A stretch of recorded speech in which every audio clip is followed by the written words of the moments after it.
Well, it's Saturday. Here I am. Again. I'm here again. That's right. Anyway, here we are, another Saturday. Another day in the year. 2026.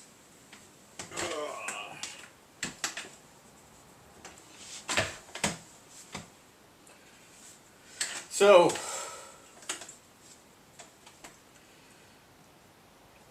every day is another day in the direction of the end of the Bible, right? I know that there are a lot of people out there that are like, oh, the Bible's a fairy tale, blah, blah, blah, blah, you know. But I've seen too many things. I've had God speak to me twice, right here in my old noggin. Not crazy either. He actually spoke to me. It was such a soft, calming voice. You know, I liken to it like, you know, your dad putting his hand on your shoulder and saying, you know what, everything's alright. I mean, it was incredible. It was incredible. And, you don't have God speak to you every day. I mean, it's almost never anymore in this day and age. But, yeah.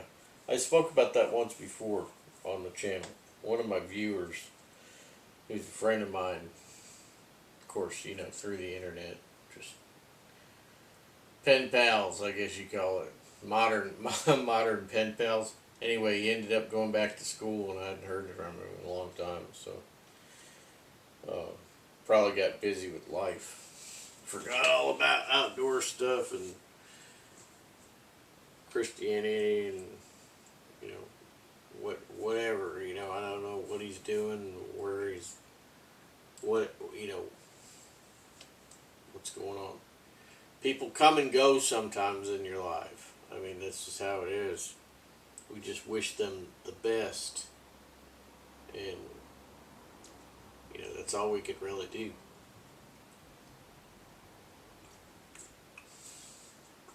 Me, I'd love to move out of here. I'd love to move out of where I'm at. And people will say, well, you got that old house and you got some land and you're doing your garden and blah, blah, blah, But I just don't like the people here. I hate to say that. It's terrible when you just don't like the people where you live. I mean, they're not Christians. They don't like anything that, people have held dear for many years in the United States. I was brought here more or less out of convenience.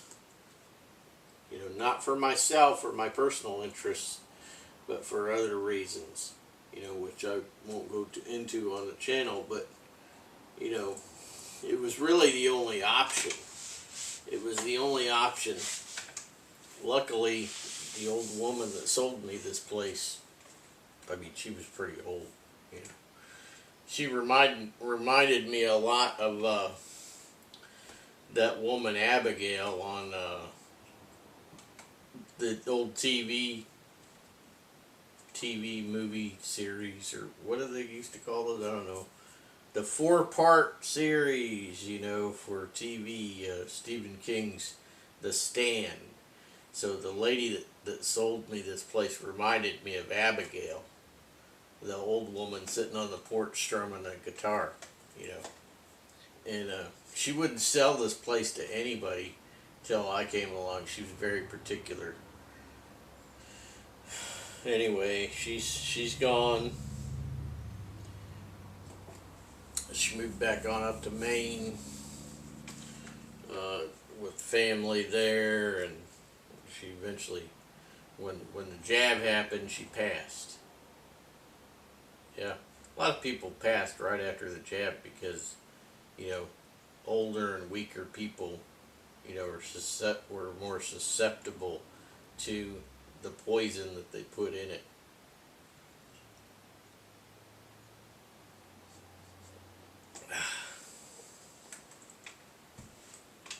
Well, she was a nice old lady, though. Hope it didn't cause her too much grief while she was going through that situation. I want to talk a little bit about radio again, because I've been harping on radio lately. Yeah, so I do these longer videos now, so I like to try to do several things in the video. I'm going to talk about the radio for a few minutes. I'm going to talk about knives a few minutes. A fella passed away that I knew. You know, I know it was probably, jab related, but I don't know 100% sure. I don't know. I had heard that he passed from cancer. I mean, so many people, have gotten cancer because of the jab, and they have gotten heart conditions and whatnot. Could be. Hard to say. I hate to say that. I mean, people are too trusting in the United States, or at least they used to be. They used to be too trusting.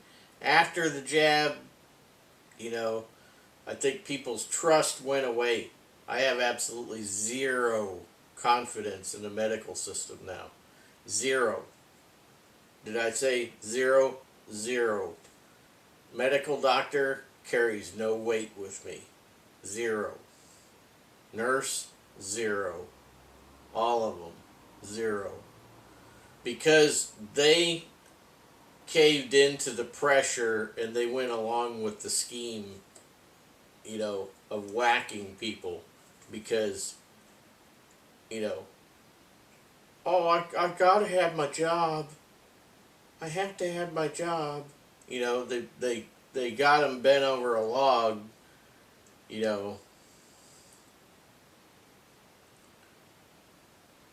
Not me, boy. I would not care one iota. The thing is that a lot of people, they're just too weak-willed. You gotta have strong willpower to say no, and do what you know is right, and not get the jab, and not give in to pressure.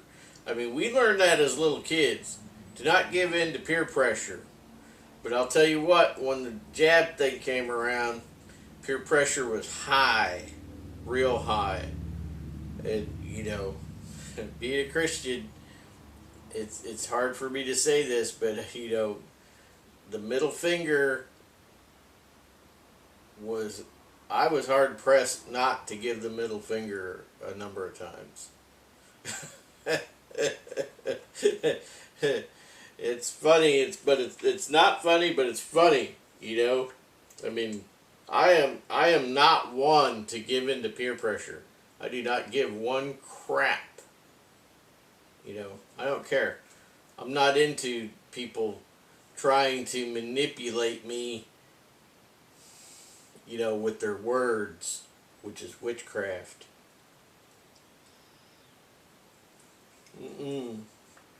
No. I have a strong willpower. And when I say no, it means no. There's no wiggle room there to try to dissuade me to anything else. When I say no, it means no. You like your teeth where they are? You like being able to eat? Exactly. That's the kind of person I am. I may be a Christian, but I'm a person who has always been ready to stand up and fight when I need to. I don't back down from nothing. No man scares me. None. I mean, I've seen some pretty doggone wicked animals that will, definitely make me think, well, maybe I should have a 12 gauge on me, or you know, or something, you know, something heavy duty. But no man, no man scares me. None. I'm not scared of anybody. I don't care. Even if they have a weapon, I'm not scared of them. I am not. I've been through too much and have done too many things to be, you know, scared of. I'm not even scared of death. You know, I mean, if something happens and I die, well, that's the way it is. When you're not afraid of death anymore, you know you have achieved the level. So, and that's not bragging, that's just the way it is. You know, you're willing to stand up for your convictions. Let's talk about radio here. I have talked about radio on several videos. I have not gotten any messages from any companies. You know, I had sent a video or two to different companies, including C. Crane, which C. Crane did message me back and say that they would have to watch that video. I think it was the last one or the one before, over their lunch hour, you know, over a couple of days or something, because it was 48 minutes or something like that. Well, you know, the deal is that I can understand where they may not want to have an email comment, you know. However,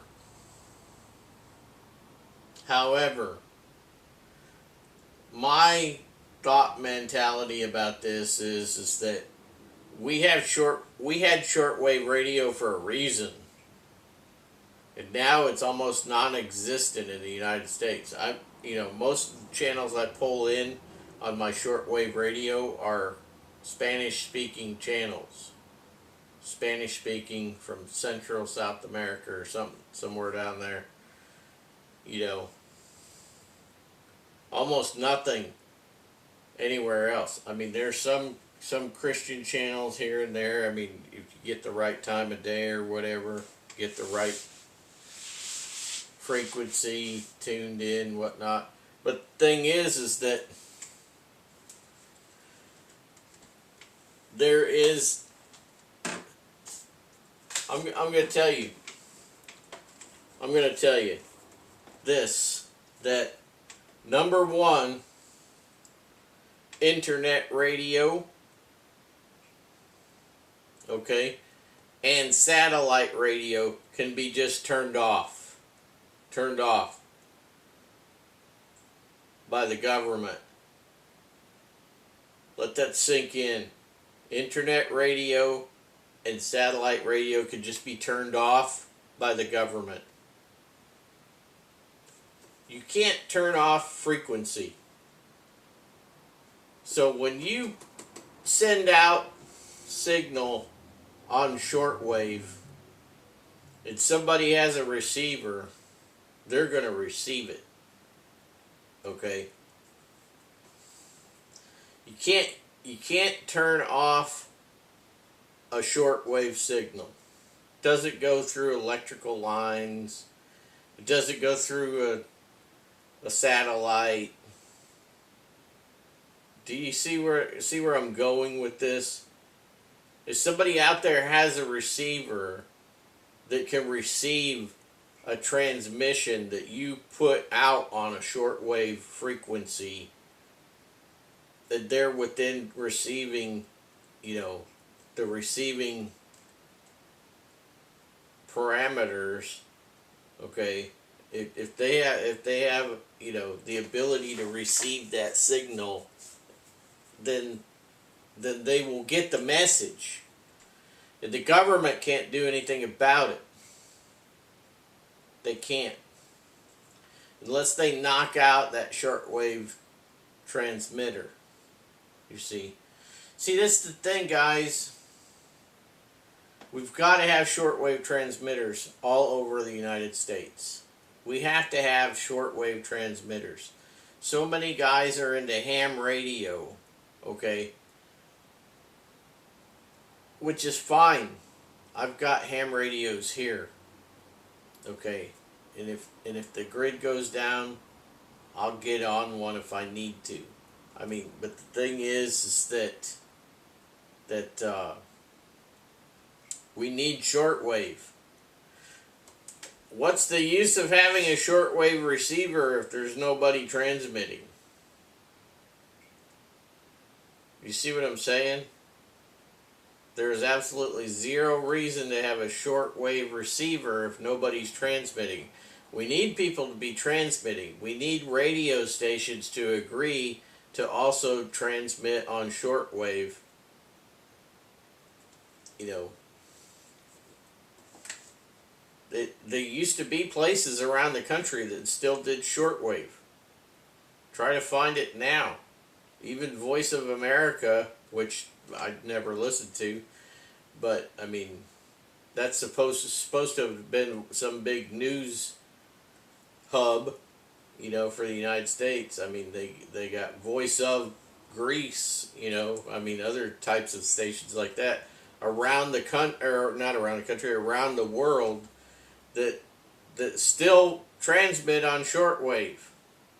Do you see what I'm saying here? I mean, we gotta have the port to tune into. We have to have it. Guys, do not get lulled into internet and satellite. Do not get lulled into that. Because they could shut it off as easy as turning the light switch off. You see what I'm saying here? This is about control. Control. 100% about control.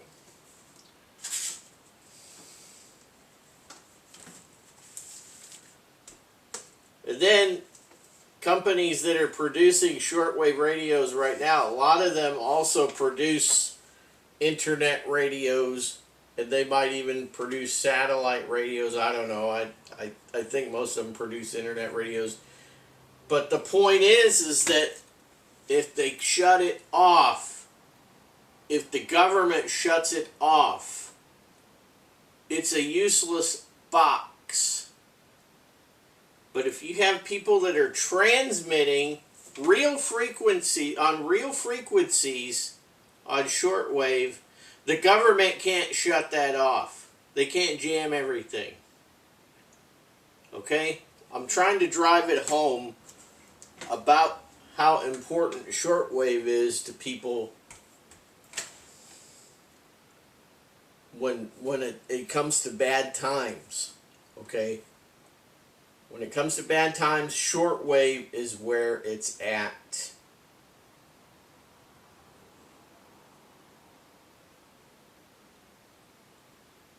I hate to do this, but I'm going to refer back to an 80s film, 80s movie. You know, what the heck was it? Red Dawn. 80s movie, Red Dawn, with Patrick Swayze and Jennifer Grey and what's her face from Back to the Future. She was in it too. But what was the way that they were getting transmissions into the occupied area? They were using shortwave. Radio Free America, they were using shortwave. The chair's against the wall. John has a long mustache, right?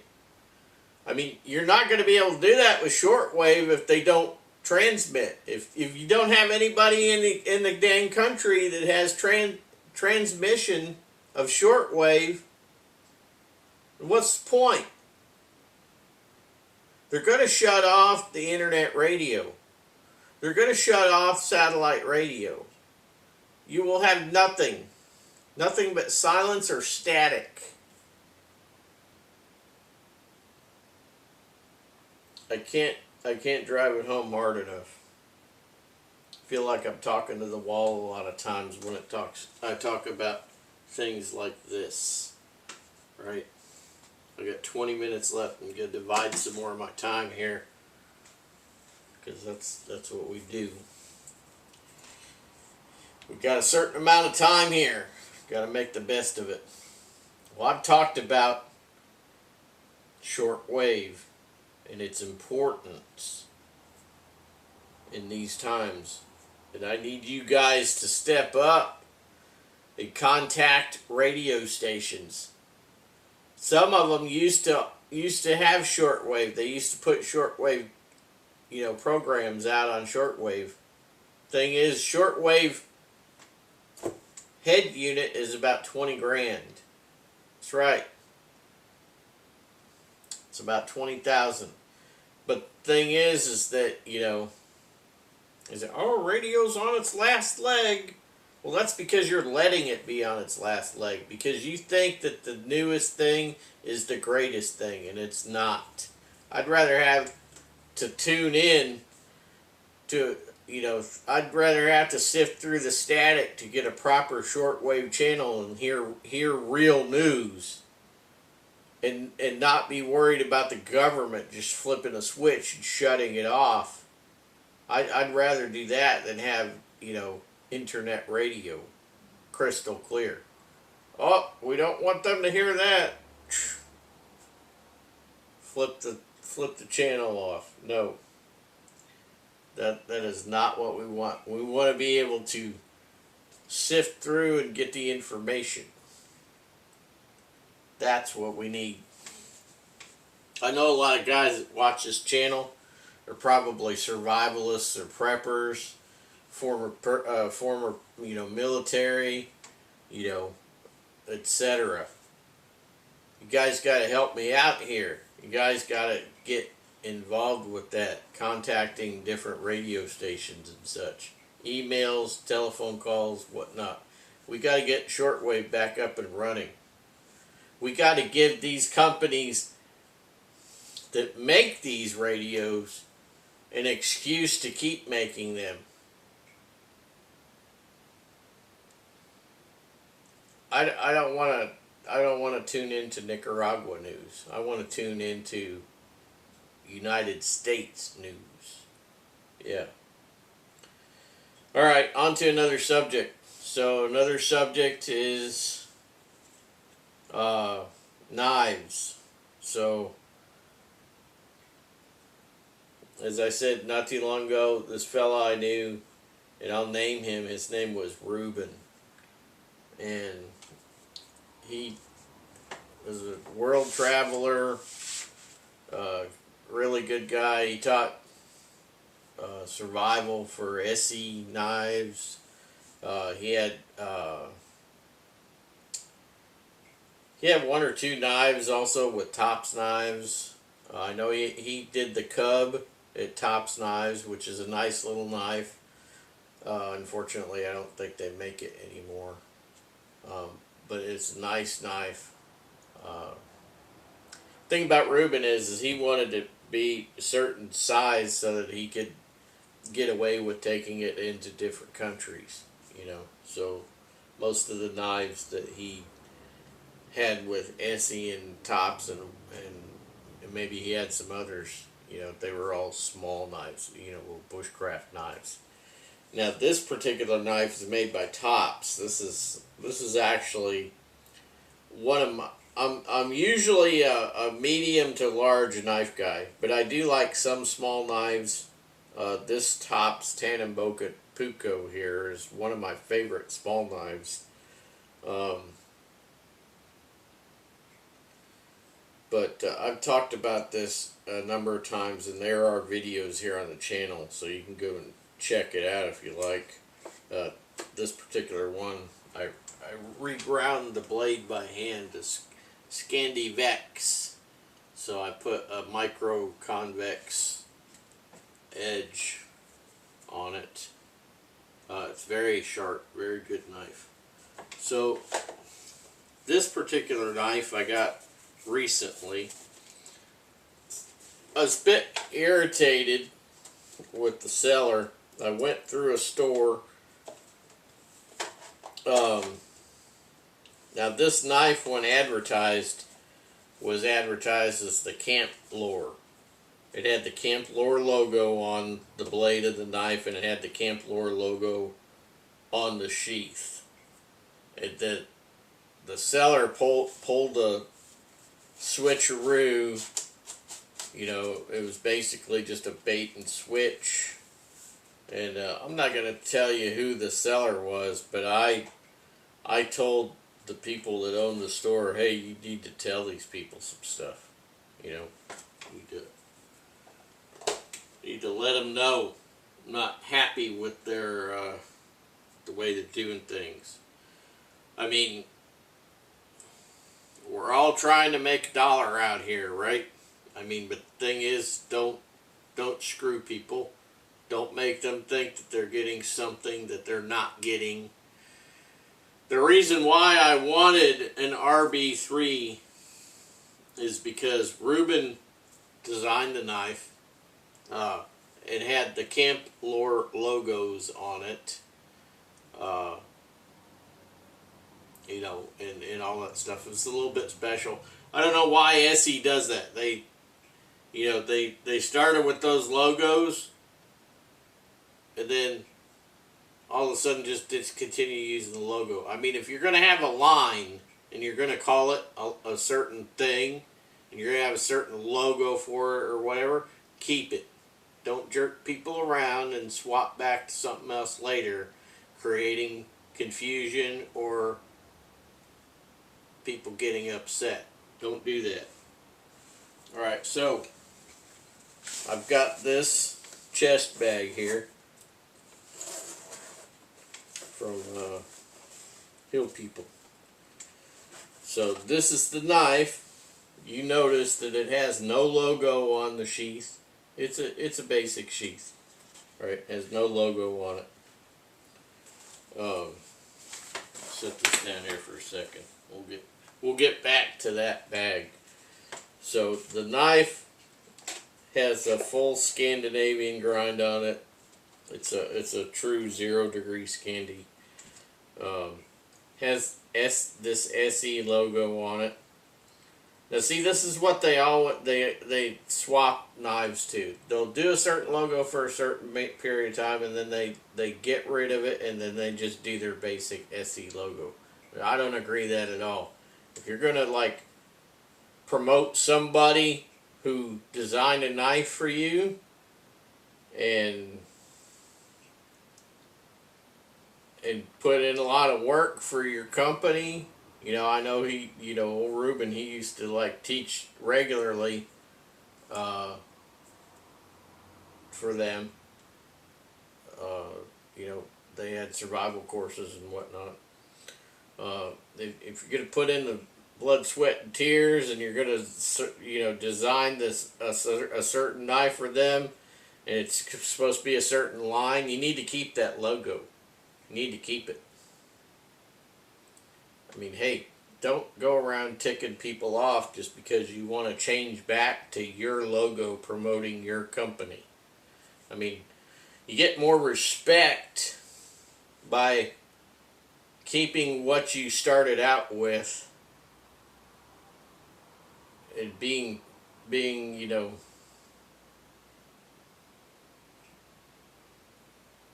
I don't know what to say. You know what I mean? This is the way I am anymore. I can't come up with words anymore. So, anyway, you guys get what I'm talking about. It's a nice knife. The handle's a little bit longer, maybe like half an inch or maybe 3/4 of an inch at the most, longer than that Tannenboka. I stropped it, so it's nice and sharp. I think it's about the same thickness as that one. Got 90-degree spine also for, throwing sparks. What I am going to do is I'm going to put a bow drill divot in this here. I'm going to put it right here. And that way when I'm using it, I get right over the spindle. But the point of me getting this knife, more or less, was just because Reuben designed it. Now,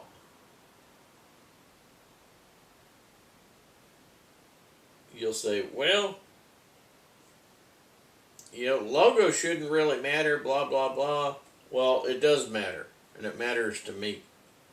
I got the knife because Reuben designed it. It's a, and if Reuben designed it, it's going to be, a good knife. He's passed on. I thought, well, when I saw the knife in the ad, it had the original logos, and I thought this would be a good tribute to him as a person in my collection by having it. I never asked him for one of his knives, but I had thought to, but I never asked him for one of his knives, earlier. But you think, oh, I could ask him anytime, because, I mean, unless you're 100 years old, most people are gonna say, oh, well, it's okay, he's not gonna fall off the planet tomorrow, But anyway, an untimely death, that's what I would call his passing, is an untimely death. So I did not get one of those with the logo, even though this company was showing it with the original logo. So that kind of stuff really hacks me off. There's not a lot of stuff that hacks me off, but that kind of crap hacks me off. But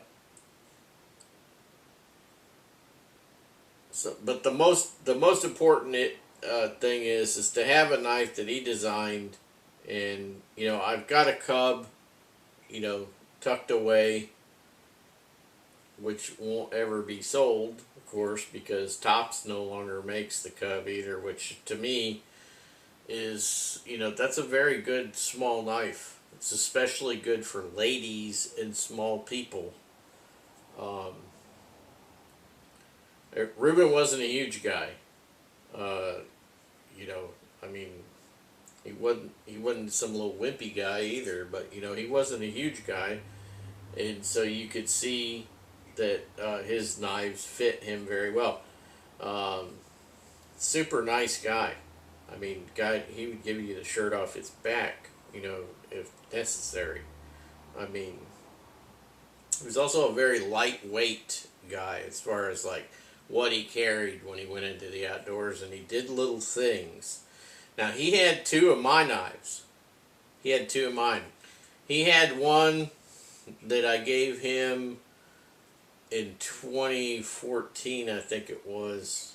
I gave him one that was just the stock knife. And then, and he used the crap out of that knife. Now, I gave him another one a few years ago that I had modified for him. I sharpened it for him. I gave it a really nice convex edge and everything on the blade. And also I gave him an autographed picture of the knife. And I referenced Spam in my autograph because to a fellow Spam lover, or something like that, it's pretty funny. Kind of an inside joke, but not an inside joke. I mean, we were, both lovers of Spam. I hate to admit it, but I love Spam. I mean, if you cook it and get a nice crispiness to it, it's good. Put it on pizza and everything. But yeah, we had that common, bond there with the Spam, and I can remember us sitting around talking about different places that we had been, of course, separately, different places that we had been in the world, and we have been to a few of the same places, which was surprising but not surprising. But yeah, he used to watch this channel. We also had Swiss Army knives in common. Yeah, you know, never go anywhere far without a Swiss Army knife. That's something I've always said, and when I found out, you know, years ago, Reuben was, he was the same way about the Swiss Army knife.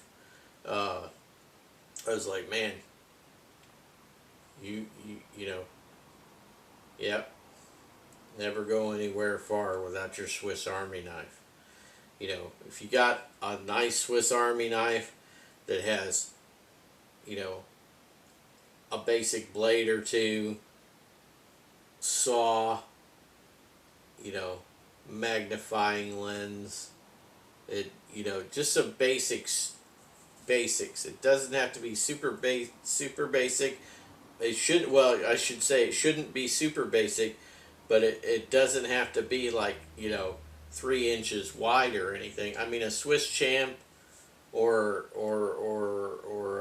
a Wenger backpacker or any other type of thicker one, but not too thick, not to where it's just crazy, you know, but something that's got some tools on it, you know, that's always good to have, you know, always good to have. I have carried Swiss Army everywhere in the world you could think of.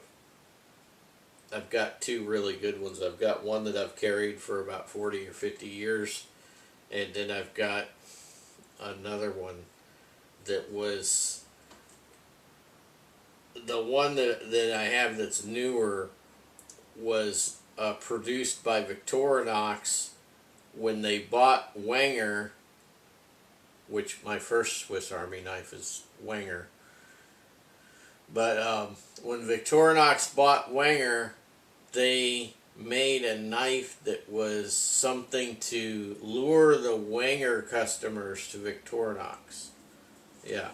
So this knife has a number of tools in it that actually were Wenger tools, but it's made by Victorinox. So that was like the way to try to schmooze the old customers over, you know. And yeah. But this is a very nice knife. I'm gonna put the bow drill divot in there, right there. I'm gonna put it in there. I'm still upset about the logo being changed back to the old plain ESEE logo, and also this is just a basic sheath. There's no Camp Lore logo on here, which is upsetting. But you know what? I can only do so much. You know, when a company decides to do something that I think it's a little bit, you know, I don't think it's nice. Let me put it that way. I'm not going to use words or anything. I don't think it's a nice thing when you like swap out logos like that. I mean, stick with something, you know? Stick with the logo. I mean, look at that. This is not even centered, but it's still the Topps logo, right? I mean, if this logo were just over like a ½ an inch, it would be perfect, right? I mean, this sucker was hard to get in and out of this sheath when I got it. It was real. It was dangerous to get this thing in and out of the sheath. But I keep it in this leather sheath. This is Tandem Bocapuco. But I have processed a lot of animals with this. You know, things you eat, right? So, yeah, great knife. I happen to think that this is also a great knife. I'm going to keep this knife with the 0 degree Scandi just because it's what Reuben designed. That knife has a Scandi Vex on it, which is what Gorin puts on his knives. He was the designer of that particular type of Puko. So this is a 0 degree Scandi. I did polish it up a little bit on a strop. Probably did a little bit more work on it, but not a lot. But yeah, this is a nice knife for bushcraft. You can't really go wrong. It's got a lanyard hole right there, so probably put something in there. Anyway, my 40 minutes has passed, so probably gonna go ahead and make. I might make another video. Just decide, what I want to put in it. We may talk a little bit about prophecy in the next video. Not sure. I'll shut this video down and we'll think about it. Oh yeah, I was gonna tell you real quick. While I'm not, I'm not gonna run on too much longer about it, but right here is an ESEE School of Survival patch that Reuben gave me. Randall's Adventure and Training School of Survival. So Reuben gave this patch to me. He when we met the first time, he says, I thought I might run into you today, because we had met at a function. He says, I brought this patch just for you. He says, man, I like watching your videos. He says, we have a lot in common. We're not exactly the same, but we have a lot in common. And after of course we had talked for a bit, I found out that he was right. We did have a lot of little things in common. He was a very nice guy, very easy to get along with and talk with about anything. And I found out, the guys at Tops also thought the world of him. So, it wasn't just me who thought that, but I would venture to say that anybody that Reuben probably, ever had contact with, ever talked to, or anything, had any, communication with, I'm gonna bet that I could not find anybody who had a bad thing to say about that guy. I mean, I feel 100%, I would say that, I feel 100% that you just couldn't find anybody that would ever have a bad thing to say about Reuben. I mean, he was just such a nice guy. Easy to get along with, and have a conversation with. And, you didn't have to agree 100% on everything, give and take. But I don't think I found anything that I didn't agree with him on. Oh, I'll tell you one little funny thing about Reuben is he used to hide stuff. He would hide stuff in the woods that he frequented. So, and this is not only, I mean, this is around the world. So if there were particular places that he frequented, regularly enough to hide stuff there, he would. That way he didn't have to carry it. So I thought that was a real, that was a funny little tidbit about Reuben. Now, he did that with my knife. I think, if I remember right, the first knife that I handed to him, I am pretty sure that he used that one in a particular place fairly often, and he hid it there so he wouldn't have to carry it. Some people think that my knife is kind of heavy. I never thought it was heavy, personally, but I'm not a small guy, by any stretch of the imagination. Reuben was a bit shorter and just I'm not going to say shorter, but I would say he was just a smaller guy all around than me. Not to say anything about that. I mean, it doesn't matter,